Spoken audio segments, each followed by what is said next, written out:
Bem-vindos ao podcast Workaround, uma parceria do ECO com o GI Group Holding. Vamos refletir ao longo dos próximos episódios sobre talento, o desafio que é atraí-lo, mas depois, sobretudo, retê-lo nas nossas empresas. Vamos falar sobre isso, mas também sobre tendências na gestão de equipas. Hoje falamos do fenómeno da Great Resignation, começou em 2021. Nos Estados Unidos, levou à admissão de mais de 47 milhões de norte-americanos, um recorde na altura, que foi agora ultrapassado numa segunda vaga de demissões em massa. São 46% das pessoas que, estima-se, vão demitir-se ao longo deste ano. É um recorde absolutamente histórico. Importa agora perceber porquê, o que é que está na origem deste fenómeno e, sobretudo, como é que podemos, enquanto empresas e empregadores, não só evitar a saída do nosso talento, mas também atrair o talento que aí anda à procura de novas oportunidades. É sobre isso que vamos falar hoje com os nossos convidados, a quem dou as boas-vindas. Muito obrigado por estarem connosco. É a Inês Casaca, Business Manager na Grafton, e o Edgar Sabino, Chief People Experience Officer na Cofidis. Bem-vindos. Obrigado por estarem aqui. Este fenómeno que leva tanta gente à admissão, aquela primeira onda, se por um lado podia ser um bocadinho mais atribuída à pandemia, esta segunda é um bocadinho mais difícil de justificar, pelo menos para quem está de fora como eu. O que é que pode justificar que metade da força laboral esteja pronta para encontrar um novo poço? Inês. Bem, não sei se haverá uma razão única. Na verdade, a primeira onda ou a primeira tendência que se verificou tem aqui uma forte explicação por tudo o que foi vivido naquele ano de pandemia, ano inicial, porque depois a coisa prolongou-se. E eu acho que aí foi realmente um momento de mudança. Ou seja, as pessoas acabaram por perceber e olhar para o trabalho de uma forma completamente diferente daquela que viviam e que percepcionavam até à data.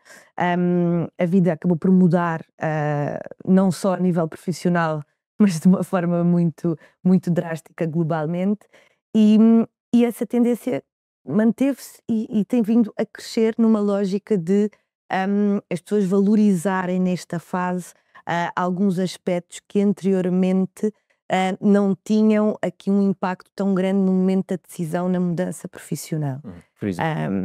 Por exemplo, o bem-estar no sítio onde trabalham, por exemplo, a questão, e cada vez mais se fala da saúde mental, ou seja, todos nós olhávamos, se calhar, para o momento profissional numa lógica um bocadinho mais prática e mais objetiva naquilo que eram os benefícios, os salários, e não quer dizer que isso não faça a diferença, claro que faz, todos nós precisamos de viver, mas uma mudança tão radical nas nossas vidas como foi o tal momento da pandemia, fez com que as pessoas realmente começassem a analisar este fenómeno da profissão e da carreira de uma forma distinta.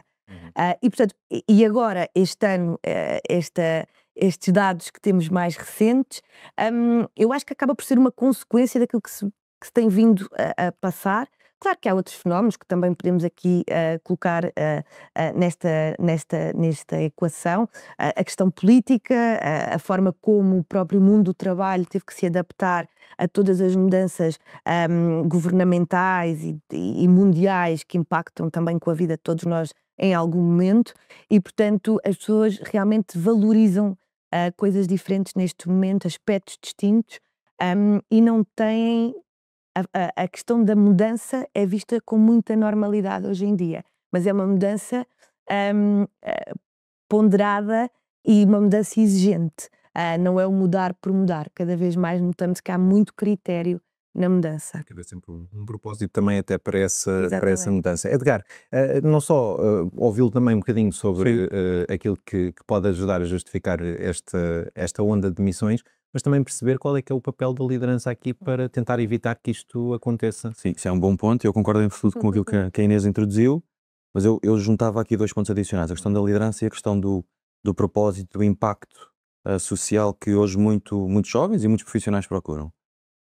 Eu acho que a liderança e às vezes a falta de qualidade das lideranças também ajuda a fazer muitas pessoas sair das organizações. Portanto, o que se querem hoje são líderes empáticos, que ouçam, que adaptem, suas formas de gestão, que personalizem as suas formas de gestão e criem ambientes saudáveis. E muitas vezes não encontramos isso nas organizações, ambientes positivos. E quando as pessoas não encontram isso, quando não estão bem, saem.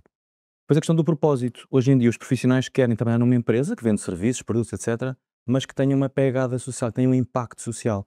E se não houver uma ligação muito clara entre aquilo que fazem e também o propósito da empresa e o impacto que a empresa tem na sociedade, se não acrescentam um valor, as pessoas também não se sentem muito ligadas, não se sentem muito comprometidas, então saem da organização. Deixa-me interrompê-lo só para perguntar se este fenómeno que nós estamos aqui a discutir se verifica de uma forma transversal a toda a força de trabalho ou se estamos a falar aqui, eu estou a pensar, por exemplo, em pessoas mais qualificadas que têm à partida mais oportunidades também no mercado de trabalho.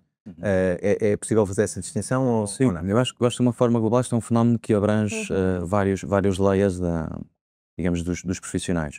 Temos falado de gerações, e quando falamos na sustentabilidade, etc., se calhar olhamos para as gerações mais jovens que dão maior importância a essa temática, mas eu também sou millennial, ainda dos 81, e também dou muito valor a isso. E acredito que há outras gerações que também dão valor à questão da sustentabilidade e do impacto social.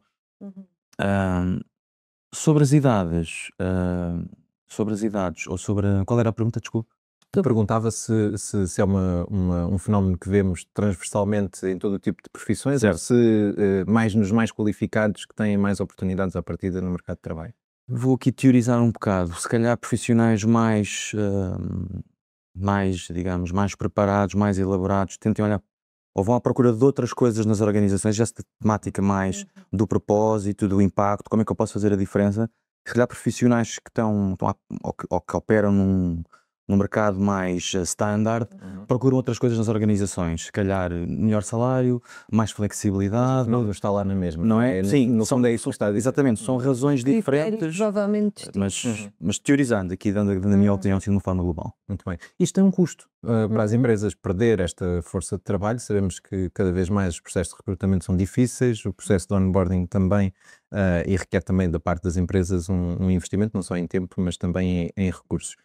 Que impacto é que estas demissões têm do ponto de vista, por um lado, da produtividade e da competitividade das empresas, mas também na falta de motivação que depois pode contaminar o resto da força de trabalho? Como é que olham para isto? Bem, o impacto é claro, e as dificuldades que esse impacto depois traz, exatamente nisso que falou, na questão da escassez de talento. O que é a escassez de talento? Na verdade tem muito que ver com a forma como as empresas conseguem atrair o talento, porque na verdade sabemos que as pessoas estão disponíveis para a mudança, como é que há esta escassez, não é? Portanto, esta dicotomia também é interessante de analisar. E muitas vezes este impacto depois fica realmente dentro da empresa. Fala-se muitas vezes das razões que levam as pessoas a sair, fala-se do fenómeno e de critérios como entrevistas de saída, que é importante perceber o que é que leva, mas muitas vezes esquece quem fica. E é muito importante perceber porque é que as pessoas ficam, porque lá está, porque nem toda a gente se identifica com o mesmo propósito e nem toda a gente. A questão da cultura organizacional é super importante, mas sabemos que não é uma. Portanto, não será aplicável a todos. Há pessoas que se vão identificar, outras não, depende de muita coisa. E, portanto, este impacto naquilo que são os resultados da empresa, o ter que constantemente estar a substituir ou, de alguma forma, estar em termos de projetos, de dimensão de projeto, de timings, de cumprimento de timings, ter que correr um bocadinho atrás do prejuízo é real, e só pode, de alguma forma, ser colmatado com uma preparação e com não ser reativo, com ser proativo nesta identificação dos fenómenos que fazem com que as pessoas fiquem dentro da organização. E a partir daí, sim, conseguir, claro, reagir àquilo que são as saídas, porque vão sempre sair. Também não existe. Natural e até desejável. Natural e desejável, exatamente. Aliás, faz parte deste ecossistema e ainda bem que assim o é, porque as pessoas precisam também ter mundo e conhecer outras coisas. Aquela perspectiva da carreira para a vida já não existe, é já muito escassa, inclusive em pessoas já com mais idade, portanto as próprias pessoas estão mais curiosas, ainda bem, há mais informação, há mais oportunidades de crescimento e de conhecer outras realidades. As empresas também já não estão tão focadas em ir buscar um perfil standard para determinada função. As empresas estão a perceber que também faz parte do crescimento não só da própria empresa, mas das pessoas poderem experimentar e conhecer áreas distintas daquela que se calhar é a formação, e portanto isto tudo reunido tem que ter aqui uma atitude muito proativa para que este impacto possa ser reduzido. Edgar, como Chief People Experience Officer, como é que se mantêm as pessoas motivadas num ambiente tão competitivo como este? Sim, temos aqui vários fatores. Há bocado falámos da liderança. Eu acho que termos boas lideranças humanizadas, empáticas, é fundamental. Quando olhamos para as redes sociais, às vezes olhamos para o LinkedIn, costuma-se dizer que ter um bom líder é a melhor coisa que temos para a nossa sanidade mental. E é verdade. Temos bons líderes empáticos que se preocupam, isso é muito bom. Se depois tivermos um projeto de empresa ambicioso, desafiante, com impacto social, isso agarra muitas pessoas. Hoje em dia os estudos também apontam que o tema da flexibilidade é fundamental. Até esta questão do regime híbrido foi muito bom, a pandemia trouxe-nos isso de bom. Portanto, quem andava a decretar a morte anunciada do remoto... Sim, vemos os ventos do Oeste, falam aqui do RTO, do Return to Office. Mas eu julgo que as organizações que optarem por esse caminho estão a querer criar uma barreira de atratividade de talento. Porque há muitas pessoas que procuram isso. Se calhar não é o full remote, mas um híbrido vos permite equilibrar a sua vida, isso é muito importante. E depois há um tema que vem sempre, a par dos salários, que é o tema do crescimento, que é da formação profissional, de oportunidades de carreira. E, portanto, se tivermos organizações, e também na Cofidis temos muito essa questão da mobilidade interna, portanto, pessoas que podem aprender, que podem fazer aqui um reskilling das suas funções e podem crescer na organização, tendo diversas experiências, porque hoje em dia, lá está, como a Inês dizia, não é trabalho aqui neste departamento, trabalho aqui 20 anos, espero que as coisas não mudem muito. Isso não é verdade hoje em dia. Nós temos que nos adaptar, temos que nos manter competitivos. E, portanto, olhando aqui para 3, 4 fatores, liderança, um bom projeto de empresa com impacto social, flexibilidade e possibilidade de crescimento, eu diria que esses são alguns dos fatores que podem levar os colaboradores a ficarem numa organização. E para empresas como as vossas, sentem que esta questão do reskilling, esta necessidade de requalificar os quadros, é já uma questão também muito procurada pelos próprios colaboradores ou ainda parte muito das empresas? O que é que vocês sentem na vossa realidade? Se calhar posso aqui... Claro. Lá está. Hoje em dia a carreira tem que haver proatividade. No passado, as pessoas estavam mais à espera que seriam os departamentos de recursos humanos e as empresas a dar todas as oportunidades de desenvolvimento, etc. Hoje em dia há plataformas de self-learning e as pessoas podem aprender facilmente, gerindo, claro, as suas agendas e os seus desafios profissionais, mas podem aprender e podem ir trabalhando nesse upskilling e reskilling.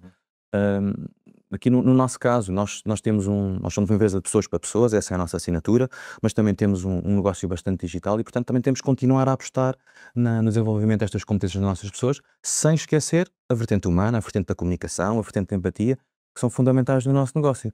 Mas sim, esta questão da aprendizagem contínua é cada vez mais uma realidade. Inês, e esta questão da aprendizagem contínua, também verifica-se mais em determinados grupos etários, pessoas que estão no mercado de trabalho há mais tempo, ou até pessoas que tenham menos anos de carreira também já olham para o reskilling como uma questão natural? Natural, é.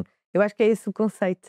Sim, nós notamos, bem, na GI o que nós notamos, e porque contactamos com diferentes empresas todos os dias, trabalhamos exatamente pessoas para pessoas, nós mudamos vidas, é isso o nosso conceito e é esta a nossa crença. Nós notamos muito, não só dos candidatos com quem contactamos, mas das nossas pessoas internamente, esta vontade de aprender, de crescer e de ter aqui um conhecimento mais abrangente. Portanto, esta questão do reskilling ou do upskilling é já um conceito mais do que adquirido. É verdade que os mais jovens, com a curiosidade normal, e eu acho que isto sempre se viu entre gerações, na verdade também não podemos esquecer que hoje em dia é talvez o período de tempo nos últimos 30, 40 anos em que juntamos aqui um maior número de gerações, porque cada vez trabalhamos até mais tarde e, portanto, este trabalhar em conjunto de perto com pessoas de gerações tão distintas também traz muito esta curiosidade e acaba por influenciar e impactar, se calhar, as pessoas mais séniores que até já estavam aqui numa posição já mais estável da carreira, a perceberem que isso também faz parte de um caminho e que, independentemente de já estarem aqui com 50 e poucos anos, e que querem continuar a aprender. E é muito bom ver esta influência entre gerações. E portanto eu acho que acaba por ser já um fenómeno muito natural, e notamos não só nas nossas pessoas, mas exatamente no contacto que temos com o mercado, que a questão de ter a oportunidade de formação e de conhecer novas áreas de formação é muito, muito importante. Muito bem, e queria-vos perguntar também se comparar no fundo esta tendência que temos assistido, sobretudo nos Estados Unidos, e perceber de que forma é que ela se transporta para Portugal. Se é possível dizer que de facto cá sentimos o mesmo impacto ou não. O que é que vocês que estão Sim. nesta vida diariamente sentem, Inês? Sim, não há dados muito concretos sobre isso em Portugal, mas na verdade o que sentimos, e pelo menos neste contacto com o mercado diariamente que temos, é que há uma vontade para a mudança, mas a tal mudança que eu falava no início com muito critério e muito uma lógica de que o próximo passo por parte dos candidatos, seja de que área for, portanto acho que isto é transversal, como o Edgar também dizia há pouco, na verdade há muito uma necessidade de encontrar no próximo desafio uma série de fatores que façam o check com aquilo que a pessoa quer realmente atingir e evoluir. Portanto, mais do que os tais fenómenos ou critérios de salário, aquelas coisas que falávamos no início, há exatamente aqui todo um conceito que as pessoas procuram quando querem mudar. Mas há essa vontade e há essa curiosidade em conhecer novas coisas e, acima de tudo, há uma coragem, eu vou chamar coragem, é a palavra que eu encontro mais indicada, para dar o passo que não encontrávamos há uns anos. Ou seja, já não há aquele receio, ou já não sentimos que as pessoas vão tão a medo para algo novo. Há uma Por um lado vontade. é um desafio também, imagino eu, para as empresas, porque significa que as pessoas estão facilmente mais disponíveis para sair do que antes. Edgar, a mesma questão, de facto, como é que isto se verifica em Portugal? E também já agora pedir-lhe para deixar uma ou duas recomendações, como é que as empresas podem, no fundo, contrariar este fenómeno. Claro. Sim, a Inês referiu bem, não há muitos dados concretos sobre Portugal, mas a nível europeu existem também alguns dados que nos apontam que, lá está, mais de 30% das pessoas querem realmente mudar de trabalho, e isso significa alguma coisa. Significa que se calhar também as organizações, mesmo depois da pandemia, ainda não conseguiram ajustar e melhorar as práticas para conseguir maximizar a retenção dos colaboradores. E depois também há este fenómeno em Portugal, e nós sentimos isso, e nós temos um sistema de educação bom, prepara bem engenheiros, etc. E continuamos a ter muita saída de cérebros para fora. E portanto temos que olhar também para essa problemática, porque estamos a formar grandes talentos, mas depois estamos a deixá-los sair pela porta. E eu sei que existe um número de medidas para fazer regressar essas pessoas, etc. Com pouco efeito até agora, pelo menos. Certo, mas uma tentativa, estamos a fazer esse caminho e pronto, aprender também com os erros, mas tentar também reter essas pessoas. Eu diria que vou bater na mesma tecla. Eu acho que a comunicação pelos líderes é muito importante, cada vez mais comunicação transparente, dizer às pessoas realmente se corre bem, corre bem, se corre menos bem, e temos que dizer, temos que ter essa coragem. Portanto, isto implica uma liderança forte, humanizada. Eu diria que a liderança é mesmo fundamental, porque isso começa no topo e depois tem que vir pela organização abaixo. Isso é mesmo muito importante. E essa transparência na comunicação é fundamental. É fundamental. Portanto, eu diria, se eu pudesse escolher duas recomendações, eu diria trabalhar as lideranças. E quando eu falo de lideranças, estou a falar de chefias intermédias, chefias mais acima, boards, direção. É muito importante haver esse alinhamento. As pessoas sentem isso. As pessoas sentem quando há alinhamento, quando não há alinhamento. E, portanto, se estivermos alinhados, podemos não concordar com tudo, mas é a base para mas o disagreeing committee é muito importante, e depois impregnar a organização com esses valores, viver a nossa cultura. A cultura é o quê? É a vivência dos nossos valores com as ações, com as decisões que tomamos no dia a dia. Portanto, haver essa coerência, isso é muito importante, haver essa cultura de liderança nas organizações, e depois esta ligação ao impacto social, à sustentabilidade. Cada vez mais, como eu dizia há pouco, não são só as mais novas gerações que olham para este tema, todas as gerações querem ter impacto no seu trabalho e que o seu trabalho tenha impacto na sociedade, para além dos produtos ou serviços que a sua organização disponibiliza. Portanto, eu diria que são dois bons fatores que podem permitir. Já são desafios grandes para as empresas também tentarem abraçar. Inês, pedir para acrescentar também aqui uma ou duas recomendações que considero fundamentais, e perguntava-lhe se a avaliação ou monitorização do bem-estar e da satisfação dos colaboradores ao longo do tempo é importante, não é? Não nos basta chegar ao dia em que nos comunica eu quero me ir embora e tentar perceber nesse dia o que é que se passou, não é? Exatamente, sim. Bem, recomendações, aqui um bocadinho em linha com o que o Edgar acabou de dizer, sem dúvida que o estar próximo das equipas e trabalhar e preparar as lideranças para o fazerem, porque efetivamente é uma relação que tem que ser uma relação coerente, a comunicação tem que ser muito clara e transparente, acima de tudo, para que as pessoas estejam todas na mesma página, para que seja claro para todos qual é o caminho, qual é o objetivo. E, por outro lado, saber também ouvir e encontrar o equilíbrio nisto. Ou seja, eu acho que este é o grande desafio e o equilíbrio é a palavra-chave disto, é conseguir efetivamente ter esta preparação para as pessoas e ter esta capacidade de as ouvir e de as acolher naquilo que são as expectativas, mas não esquecer que estamos a falar de empresas, de negócios que têm que continuar a acontecer e há toda uma performance e resultados que têm que estar lá. E, portanto, o grande desafio para os líderes e para as organizações é conseguir este equilíbrio, sendo, acima de tudo, proativo. Não esperar, então, pelo momento em que se perde o talento para reagir. E, portanto, isto é um caminho que tem que ser construído e que, normalmente, não se pode abrandar. Porque é nos momentos em que abrandamos que as consequências... Ficamos mais expostos. Sim. Inês Casaca, muito obrigado. Obrigada. Edgar Sabino, muito obrigado também pela vossa presença. Foi um gosto ter-vos aqui neste primeiro episódio do podcast Workaround. Voltamos no próximo episódio para falar sobre mais temas ligados à gestão do talento e, sobretudo, à retenção. Muito obrigado. Até à próxima.